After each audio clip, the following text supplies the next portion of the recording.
ನೀವು ಬಾಡಿಗೆ ಭೋಗ್ಯ ಮನೆಯಲ್ಲಿ ಇದ್ದೀರಾ?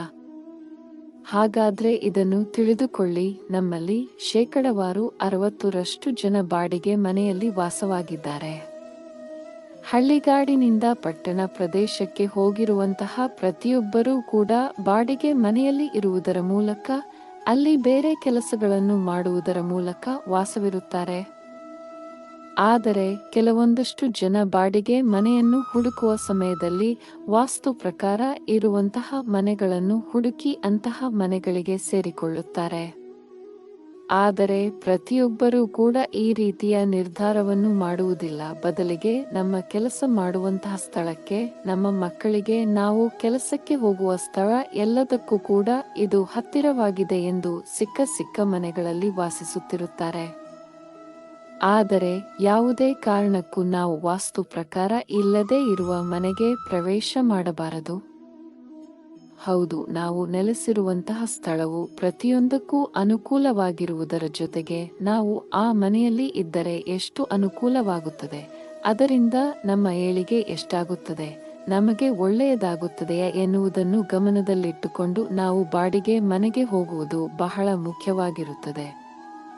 ಅದು ನಮ್ಮ ಜೀವನದ ಒಳ್ಳೆಯ ನಿರ್ಧಾರಗಳನ್ನು ತಿಳಿಸುತ್ತದೆ. ಆದ್ದರಿಂದ ನಾವು ಹೋಗುವಂತಹ ಮನೆ, ನಾವು ನೆಲೆಸಿರುವಂತಹ ಸ್ಥಳ ಎಲ್ಲವೂ ಕೂಡ ವಾಸ್ತು ಪ್ರಕಾರವಾಗಿದ್ದರೆ ನಮ್ಮ ಮುಂದಿನ ಭವಿಷ್ಯವೂ ಕೂಡ ಉನ್ನತವಾಗಿರುತ್ತದೆ. ಹಾಗೇನಾದರೂ ಸಿಕ್ಕ ಮನೆಗಳಿಗೆ ಹೋಗುವುದರಿಂದ ನಮ್ಮ ಜೀವನದಲ್ಲಿ ಹಲವಾರು ರೀತಿಯ ತೊಂದರೆಗಳು ಕಾಣಿಸಿಕೊಳ್ಳಲು ಪ್ರಾರಂಭವಾಗುತ್ತದೆ. ಮೊದಲನೆಯದಾಗಿ, ಮನೆಯಲ್ಲಿ ನೆಲೆಸಿರುವಂತಹ ಸದಸ್ಯರ ನಡುವೆ ಮನಸ್ತಾಪ, ಜಗಳ, ಕಿರಿಕಿರಿ ಉಂಟಾಗುತ್ತಿರುತ್ತದೆ.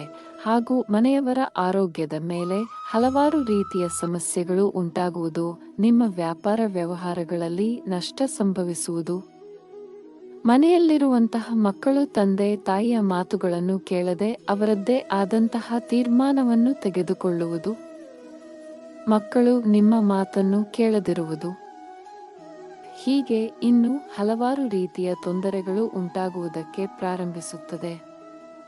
ಆದ್ದರಿಂದ ವಾಸ್ತುಶಾಸ್ತ್ರದ ಪ್ರಕಾರ ನಾವು ಬಾಡಿಗೆ ಮನೆಯಲ್ಲಿ ಇರಬೇಕು ಎಂದರೆ ಯಾವ ದಿಕ್ಕಿನಲ್ಲಿ ಯಾವ ಕೆಲಸವನ್ನು ಮಾಡಬೇಕು, ಯಾವ ಸ್ಥಳದಲ್ಲಿ ಏನು ಇದ್ದರೆ ಅದು ಅನುಕೂಲವಾಗಿರುತ್ತದೆ ಎನ್ನುವಂತಹ ಸಂಪೂರ್ಣವಾದ ಮಾಹಿತಿಯ ಬಗ್ಗೆ ಈ ದಿನ ತಿಳಿದುಕೊಳ್ಳುತ್ತಾ ಹೋಗೋಣ. 1.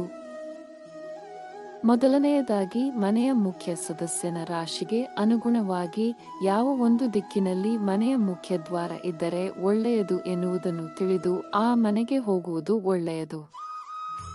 2. ಹಾಗೂ ನೀವು ಹೋಗುವಂತಹ ಮನೆಯ ಸಂಖ್ಯೆ ಯಾವುದು ಎಂದು ತಿಳಿದು ಅದಕ್ಕೆ ಶಾಸ್ತ್ರವನ್ನು ಕೇಳಿ ಸರಿ ಸಂಖ್ಯೆಯಲ್ಲಿ ಇದ್ದರೆ ಒಳ್ಳೆಯದ, ಬೆಸ ಸಂಖ್ಯೆಯಲ್ಲಿ ಇದ್ದರೆ ಒಳ್ಳೆಯದ ಎಂದು ತಿಳಿದು ಹೋಗುವುದು ಒಳ್ಳೆಯದು. 3.